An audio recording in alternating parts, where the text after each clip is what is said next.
नमस्कार, मैं हूं रंजीत झा। जुडिशरी को अपनी जागीर समझ बैठी भाजपा सरकार हमारी न्याय व्यवस्था की स्वतंत्रता पर लगातार बेतहाशा प्रहार करते जा रही है। एक ऐसी खबर सामने आई है जिसे जानकर आप हैरान रह जाएंगे कि यह भाजपा सरकार किस हद तक न्याय व्यवस्था का कचूमर निकाल देने पर आमदा हो गई है। गुजरात की अदालतों को लेकर इतनी टिप्पणी तो आप हमेशा से सुनते आए हैं, लेकिन सुप्रीम कोर्ट में कैसे सीजेआई को ही चुनाव आयुक्तों की नियुक्ति वाली कमेटी से बाहर कर दिया गया, यह भी आप जान चुके हैं। लेकिन एक और ऐसी खबर है कि अब भाजपा सरकार ने अपना शिकंजा हरियाणा हाईकोर्ट पर भी कसना शुरू कर दिया है। वो भी इस कारण से क्योंकि हरियाणा सरकार के मनमानी पर हाईकोर्ट के 2 जजों ने रोक लगाई थी और इसका गुस्सा इस कदर निकला कि उन जजों का ही ट्रांसफर करा दिया गया, उस केस से हटा दिया गया। क्यों हटा दिया गया, यह सब अगर आप जानेंगे तो हैरान रह जाएंगे। शायद मंत्री जी को बुरा लग गया हो या फिर भाजपा सरकार को पसंद नहीं कि उनकी राह में कोई भी न्यायपालिका आकर रोड़ा बन जाए।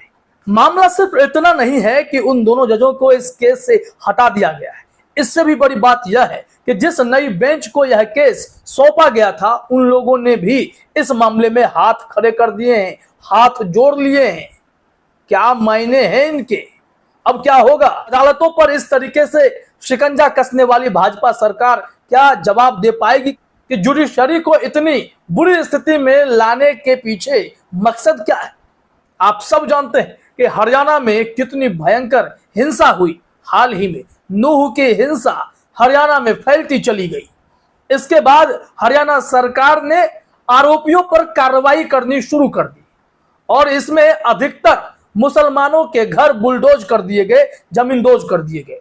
और जब बेतहाशा 700 साढ़े 700 से अधिक घरों को गिरा दिया गया, यह बिना सोचे समझे कि उस घर में बड़े होंगे, बुजुर्ग होंगे, बच्चे होंगे, महिलाएं होंगी, वो कहां जाएंगी।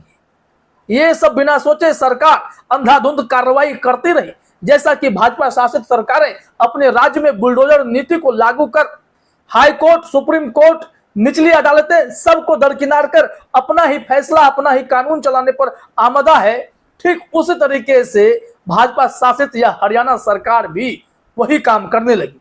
लेकिन जब हाई कोर्ट को लगा कि यह सरकार तो मनमानी पर उतर आई है, तो वहां से एक स्वतः संज्ञान आया और इतनी कड़ी टिप्पणी की गई, साथ ही साथ उस आदेश पर रोक लगा दी गई जिसमें हरियाणा सरकार कह रही थी जाइए घरों को गिराते रहिए, आरोपियों के घर चुन चुन कर गिरा डालिए। अब देखिए इस मामले में नया मोड़ तब आया है जब हरियाणा हाईकोर्ट के उन 2 जजों को इस केस से ही हटा दिया गया है। तस्वीर देखिए, 2 जज हैं, इन दोनों जजों के बारे में लिखा गया है नूह में मुसलमानों के घरों पर बुलडोजर की कार्रवाई पर रोक लगाने वाले हरियाणा हाईकोर्ट के जज जस्टिस जीएस संधावालिया और जस्टिस हरप्रीत कौर को अगली सुनवाई से पहले हटाया। अब क्या यही भारत का लोकतंत्र है? प्रधानमंत्री मोदी जब दुनिया भर में जाते हैं, अमेरिका में जाते हैं, तो उनसे अल्पसंख्यकों के हितों पर बात की जाती है, सवाल पूछे जाते हैं, तो वो भारत के लोकतंत्र की परिभाषा समझाने लगते हैं। तो क्या यह लोकतंत्र है कि जिस मामले में कोर्ट ने स्वतः संज्ञान लिया, जिन जजों ने यह आदेश पारित किया, उसके बाद उन जजों का सुनवाई से ठीक पहले उस केस से हटा देना या ट्रांसफर कर देना क्या कहलाता है? इस संबंध में जरा देखिए, लल्लन टॉप का एक स्क्रीनशॉट दिखाता हूं। वही जज साहब हैं और जज मैडम भी हैं।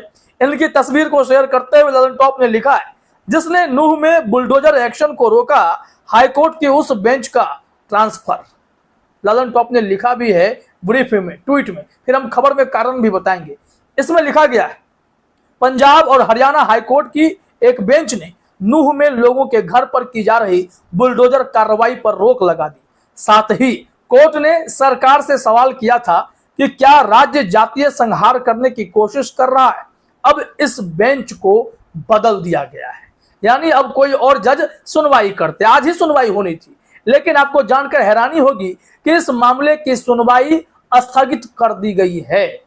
अब इस केस की सुनवाई खुद हरियाणा हाईकोर्ट के चीफ जस्टिस करेंगे और जो सरकार के वकील हैं उन्होंने तो आकर कह दिया कि हमने कोई नियम नहीं तोड़े, सब नियम तरीके से नियमगत ही घरों को गिराया गया है और यह कार्रवाई लगातार जारी रहेगी।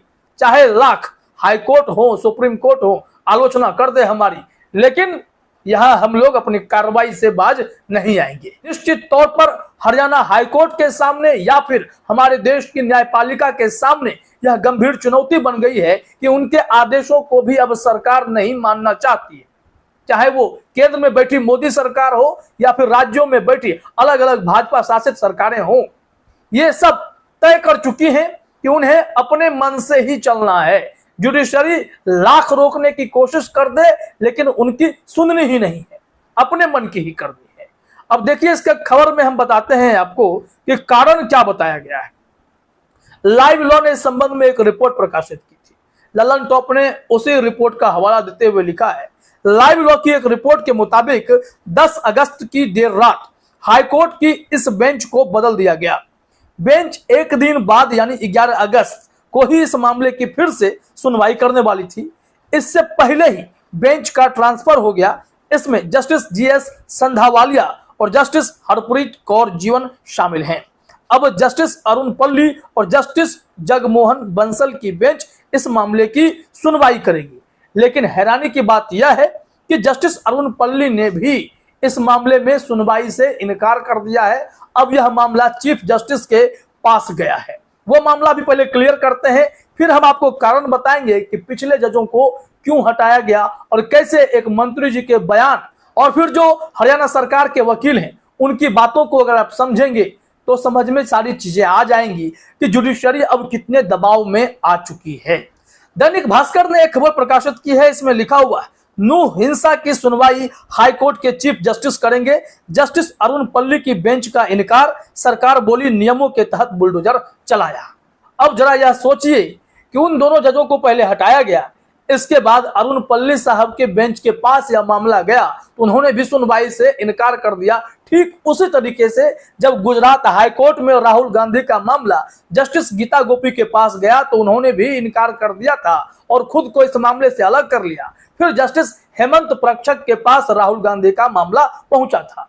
इस वक्त हरियाणा हिंसा में लोगों की जाने गई है, इतने लोग घायल हुए, इस तरीके से उत्पात मचाया गया और फिर सरकार बदले में बुलडोजर लेकर दौड़ पड़ी लोगों के घर गिराने में। और इसी कार्रवाई का कोर्ट ने विरोध किया और अपना आदेश जारी किया तो जज साहब का तबादला हुआ, केस से हटाया गया, दूसरे जजों को लाया गया, वो भी इस मामले में सुनवाई से इनकार कर बैठे। तो अब खुद चीफ जस्टिस को मोर्चा संभालना पड़ रहा है।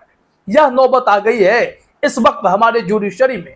अब जरा वापस आइए ललन टॉप की उस रिपोर्ट को लेकर कि जिसमें कहा गया है कि क्यों जज साहब को इस केस से हटा दिया गया या फिर जो नई बेंच जो असाइन हुई थी इस मामले को लेकर उन्होंने भी सुनवाई से क्यों इनकार किया, इसका जवाब यही मिल जाएगा।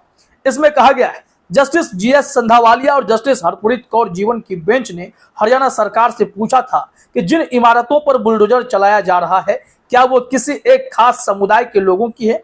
क्या सरकार कानून व्यवस्था की आड़ में ऐसा कर रही है? हाईकोर्ट ने हरियाणा सरकार को एक नोटिस भी जारी किया था। कोर्ट ने इसे जारी करते हुए अपने आदेश में कहा था, मुद्दा यह भी है क्या कानून व्यवस्था की आड़ में किसी एक खास समुदाय की इमारतों पर बुलडोजर चलाया जा रहा है और क्या यह सरकार जातीय संहार की कोशिश कर रही है? इतने गंभीर आरोप लगाए गए जजों के द्वारा और पूछा गया कि इस मामले में आप जवाब दाखिल करें कि कहां-कहां आपने बुलडोजर चलाए थे, कितने एकड़ में बुलडोजर चला दिया, जिन लोगों का घर आपने गिराया है उन्हें क्या आपने नोटिस भेजा था? तमाम ऐसे सवाल उठाए गए और उसके बाद जब आज इसके सुनवाई होती मामले पर तो पहले कहा गया कि अब आप इस केस की सुनवाई नहीं कर रहे हैं। दोनों जजों को, एक महिला जज थी, एक पुरुष थे, दोनों से कहा गया कि आप दोनों इस केस से अलग होंगे। इनकी जगह अरुण पल्ली की बेंच में बातें गई लेकिन उन्होंने भी कहा कि भाई हमें माफ कीजिए, हम इस केस की सुनवाई नहीं करेंगे। उन्होंने इनकार किया तो अब सीधे तौर पर चीफ जस्टिस के पास मामला गया है। अब देखिए हरियाणा सरकार तो पहले ही कह चुकी है, अपना आदेश, अपना फरमान, अपना फैसला सुना चुकी है कि हमने कुछ भी गलत नहीं किया है। यहां देखिए आगे क्या कहा गया था हरियाणा के उन दोनों जजों के द्वारा जिन पर एक्शन ले लिया गया। जातीय संहार को अंग्रेजी में एथनिक क्लींजिंग कहा जाता है। इसका मतलब है किसी जगह से एक खास समुदाय को हटाने के लिए बल या धमकी का इस्तेमाल करना। कोर्ट हरियाणा के गृह मंत्री अनिल विज के बयान पर टिप्पणी कर रहा था। इसमें उन्होंने कहा था कि राज्य सरकार सांप्रदायिक हिंसा की जांच कर रही है और बुलडोजर इलाज का हिस्सा है। गृह मंत्री अनिल विज का बयान है कि बुलडोजर इलाज का हिस्सा है। इसी को लेकर हाईकोर्ट ने पूछ दिया था कि आप एथनिक क्लींजिंग कर रहे हैं, क्या यह जातीय नरसंहार की तरह दिखाई पड़ रहा है। इस मामले में इसी कारण से रोक भी लगाई गई थी। और जब हरियाणा के गृह मंत्री से इतने तीखे सवाल पूछ दिए गए, हरियाणा सरकार से इतने तीखे सवाल पूछ दिए गए, तो सरकार तिलमिला उठी और तिलमिलाहट में इन लोगों ने जजों को ही इस केस से हटा दिया। और अब आगे क्या होगा भगवान ही मालिक है, क्योंकि केंद्र से लेकर राज्य तक में जहां भी भाजपा की सरकारें हैं, हर कोई जुडिशरी पर अपना दबदबा, अपना शिकंजा बनाए रखना चाहता है। क्या जज डरे हुए हैं, क्या जज घबराए हुए हैं, या फिर जजों पर बहुत ज्यादा दबाव डाल दिया गया है कि आपको वही करना होगा जो सरकार कहेगी। अगर इसके इतर आप गए तो फिर ऐसे ही ट्रांसफर के लिए किसी अहम केस पर, अहम मोड़ पर उस केस से हटा देने के लिए ही आप खबरों में आएंगे। और जज साहब जिस तरीके से बॉम्बे हाईकोर्ट में अपने स्वाभिमान पर चोट होता देख इस्तीफा सौंप दिया था बड़ी अदालत में, ठीक वही दौर चल पड़ेगा जब अलग अलग जजों को भी इस्तीफा ही देना पड़ जाएगा। अब ऊपर वाला ही मालिक है। आप लोग भी तय कीजिए कि इस वक्त देश में जुडिशरी की हालत क्या हो गई है। फिलहाल इस वीडियो में इतना ही। आप सभी का हमसे जुड़ने के लिए बहुत बहुत धन्यवाद।